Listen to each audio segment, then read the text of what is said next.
मेरे पास आओ तो पिट के मत आना, पीट के आना, बाद में तुम्हें बचाना मेरी जिम्मेदारी है। अगर सरकारों को बात समझ में ही लठ की आती है तो अब लठी ही बजेगा, जो अदालत में होगा देखी जाएगी। कंटेम्प्ट में जाते हैं तो हम जाएंगे कंटेम्प्ट में, कोई दिक्कत नहीं। मुकदमे में तुम्हारा बाल भी बांका नहीं होने दूंगा, एक पैसा लूंगा नहीं, आपके साथ कंधे से कंधा मिलाकर लड़ूंगा, ये मेरी गारंटी है साथी। स्मार्ट मीटर लगने से कितने नुकसान हैं, कैसे चलता है स्मार्ट मीटर, कितना फास्ट चलता है, हमें पता है क्या?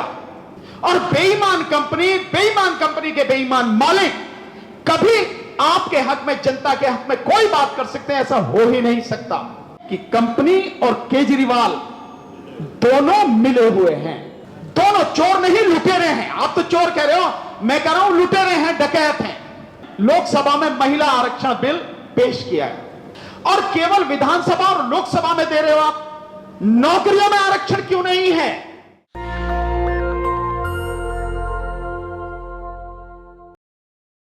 अदालतों में मुझे कभी कोई विश्वास रहा नहीं, जबकि मैं वकील हूं पिछले 30 साल से।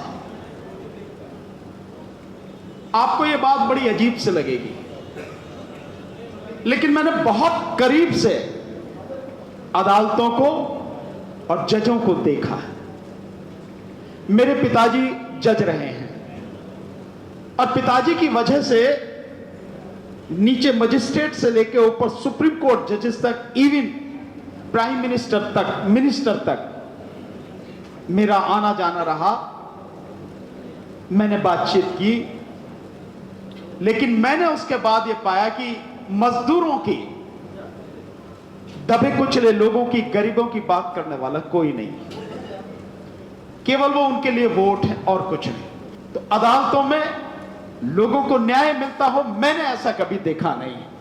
यह अलग बात है कि फैसला कभी कभार आपके पक्ष में हो जाए, कब हो जाए उसका मतलब नहीं, लेकिन हम अदालतों में फैसले के लिए नहीं जाते, अदालतों में न्याय के लिए जाते हैं। इसीलिए तो उसका नाम न्यायालय है ना। सो वो सब चीजें कभी मजदूरों के हक में होती नहीं। हम सब इस बात की गवाह हैं, जब इस देश में लॉकडाउन हुआ, मजदूर कैसे सड़क पर मर रहे थे, किसी कोर्ट ने कोई संज्ञान लिया क्या? कोई आदेश पालित किया क्या? मजदूरों को कोई रिलीफ मिला क्या? कुछ नहीं मिला। रोज मजदूर मरते हैं, कुछ होता है? कुछ नहीं।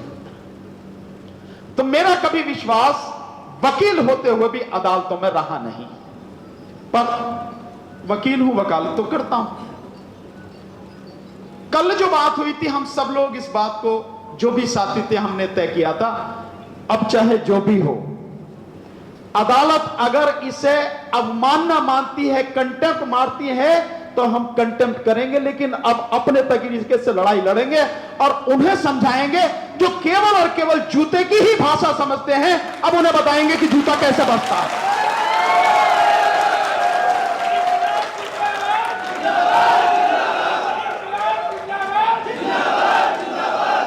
आपको ध्यान होगा, जब 15 अगस्त मनाने के लिए हम सब लोग नेहरू प्लेस मुख्यालय पे इकट्ठे हुए थे, मैंने आपसे एक ही बात कही थी, मेरे पास आओ तो पिट के मत आना, पीट के आना, बाद में तुम्हें बचाना मेरी जिम्मेदारी है।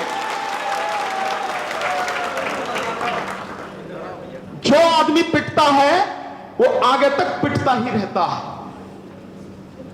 और अभी ये खेल खत्म। अगर सरकारों को बात समझ में ही लठ की आती है तो अब लठी ही बजेगा, जो अदालत में होगा देखी जाएगी। कंटेम्प्ट में जाते हैं तो हम जाएंगे कंटेम्प्ट में, कोई दिक्कत नहीं, लेकिन अब अपना हक लेके रहेंगे। जो संविधान ने हमें अधिकार दिया है, हम किसी से कोई भीख नहीं मांग रहे, कोई किसी की दया नहीं चाहिए हमें। यह सरकारी हक है हमारा, हमें चाहिए। और अगर आराम से नहीं देते, कानूनी तरीके से नहीं देते, तो जो भी तरीका अपने हक को लेने के लिए हम इस्तेमाल करना है, करेंगे। यहां कोई रिकॉर्डिंग कर रहा हो, मेरी भी रिकॉर्डिंग जाके हाईकोर्ट को भी सुनाए, इनको भी, सरकार को भी सुनाए और बीएसएस वालों को सुनाए, आराम से, कोई किसी तरह की दिक्कत नहीं है। लेकिन अब हक हम अपना लेके रहेंगे साथी। साथियों, आपको समझ में चीजें ऐसे आएंगी, मैं समझाने का प्रयास करता हूं। जब पिछले 27 जून को इसी हॉल में मीटिंग हुई थी और तय हुआ था कि 27 सितंबर को केजरीवाल का घेराव करेंगे, घर का, अनिल अंबानी के घर का घेराव करने का थोड़ी बात हुई थी? नहीं हुई ना। कंपनी किसकी? अनिल अंबानी की। उसी मीटिंग के तुरंत बाद कपिल साहब के खिलाफ मुकदमे डाले गए, कंपनी ने डाले। कंपनी का क्या लेने देना है भाई? हम तो लड़ सरकार से रहे थे ना, सरकार से जवाब मांग रहे थे। हम घेराव केजरीवाल का कर रहे थे, उनका नहीं कर रहे थे, कंपनी का। लेकिन मुकदमा डालना था तो केजरीवाल डालता, पर डाला किसने? कंपनी ने। इससे आपको साफ समझ में आ जाना चाहिए कि कंपनी और केजरीवाल दोनों मिले हुए हैं, दोनों चोर नहीं लुटेरे हैं। आप तो चोर कह रहे हो, मैं कह रहा हूं लुटेरे हैं, डकैत हैं, और गरीबों का, मजदूरों का हक लूट रहे हैं लगातार, पर अब नहीं लूटने देंगे। कपिल साहब ने कहा ना, एक भी मीटर लगना नहीं चाहिए, तो लगने दोगे क्या? कुछ भी हो जाए, अब एक भी मीटर लगेगा नहीं। हालांकि इस देश की जनता को, बल्कि इस दिल्ली की जनता को इस बात पर खड़े होना चाहिए था, लेकिन दिक्कत क्या है? इस देश में मुर्दों की संख्या कहीं ज्यादा है। स्मार्ट मीटर लगने से कितने नुकसान हैं? कैसे चलता है स्मार्ट मीटर?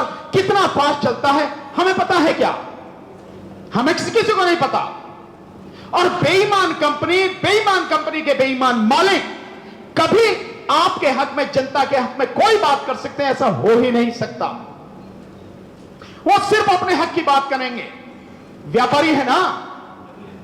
और स्मार्ट मीटर लगने से कितने लोग बेरोजगार हो जाएंगे, सरकार को नहीं समझ में आता। यह सरकार समझना नहीं चाहती, आंखें बंद करके बैठी है। तो ऐसी सरकार के खिलाफ भी लड़ाई है, ऐसी कंपनी के खिलाफ भी लड़ाई है, ऐसे व्यापारी को भी उखाड़ के फेंक देंगे, चाहे किसी हद तक भी जाना पड़े। साथियों, हमें किसी बात से भी घबराने की जरूरत नहीं। जब जिंदगी ही दांव पे लग गई है, नौकरी तो है ही नहीं, जिंदगी भी जब दांव पे लग रही है और लगातार पेट पर लात मारी जा रही है पीठ के साथ साथ, तो फिर किस बात से घबराना है? किस बात के लिए चुप बैठे रहना है? फिर तो लड़ना है और लड़के अपना हक लेना है। साथियों, उसी के लिए हमें काम करना है। साथियों, तो अब चाहे जो भी हो, चाहे जैसे भी हो, हमें लड़ाई लड़नी। जहां तक सरकारों की बात है, सरकार केवल और केवल वोट के लिए आपको मूर्ख बनाती है। कल मैं सरकारों की बात बता रहा हूं आपको। संसद में, लोकसभा में महिला आरक्षण बिल पेश किया है। इससे ज्यादा वाहियात और इससे ज्यादा अपमान करने वाली क्या बात हो सकती है? आप महिला आरक्षण बिल लेके आ रहे हैं और कह रहे हैं वो लागू कब होगा? जब पहले इस देश की जनसंख्या की गणना होगी, फिर उसके हिसाब से लोकसभा सीटों का, विधानसभा सीटों का डिलिमिटेशन होगा, और उसके बाद कोई बात आएगी। तो 2029 के पार चली जाती है बात।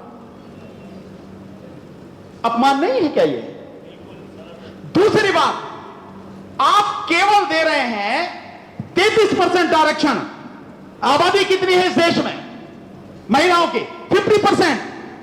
अगर हम ईमानदार हैं तो आधी आबादी को आधा ही रिजर्वेशन देना चाहिए, यानी 50% देना चाहिए।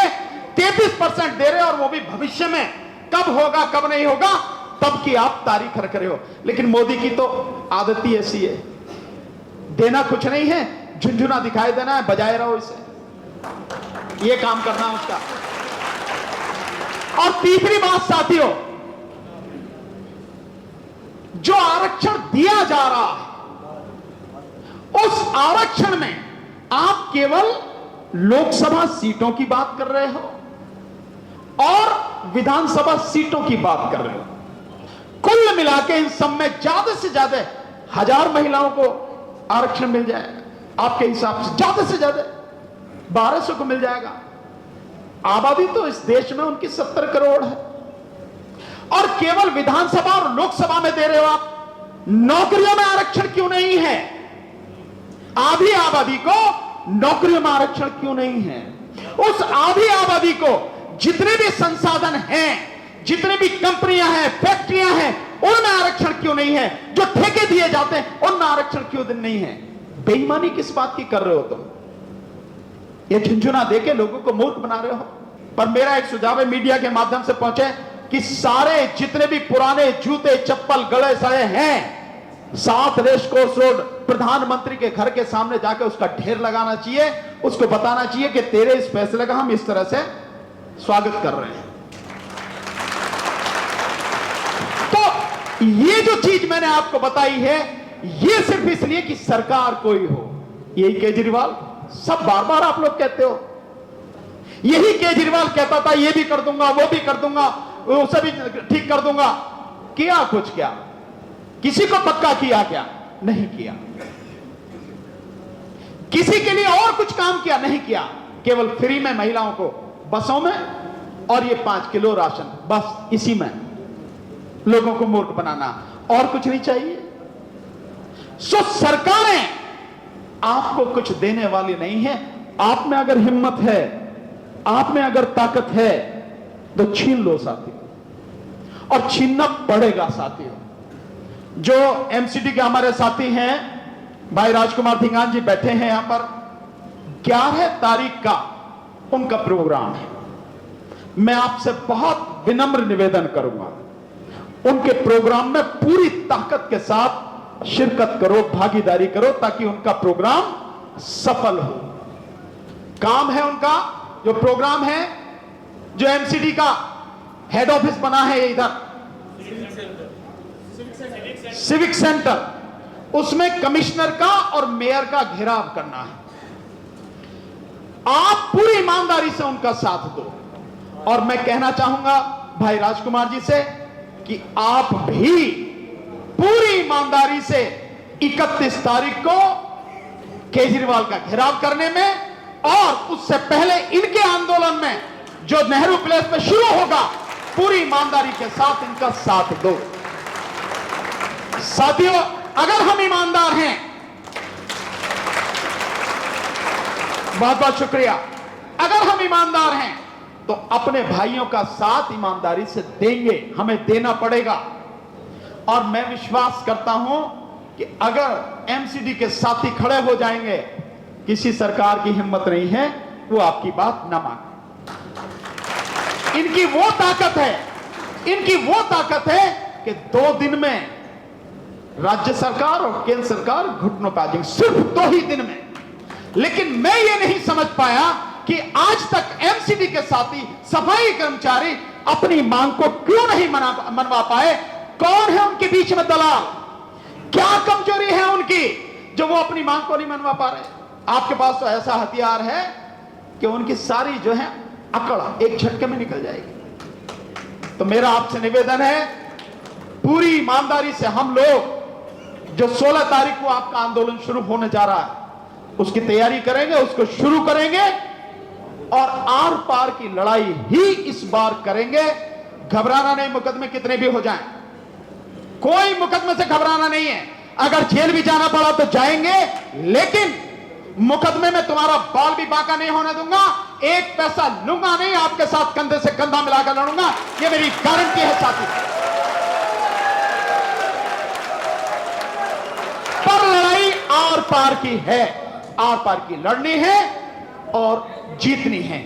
इसी शुभकामना के साथ और इसी विश्वास के साथ कि आपके साथ कदम से कदम, कंधे से कंधा मिलाकर चलेंगे और लड़ेंगे और जीतेंगे। नमो बुद्धाय, जय हिंद, आदाब, सत श्री अकाल, नमस्कार।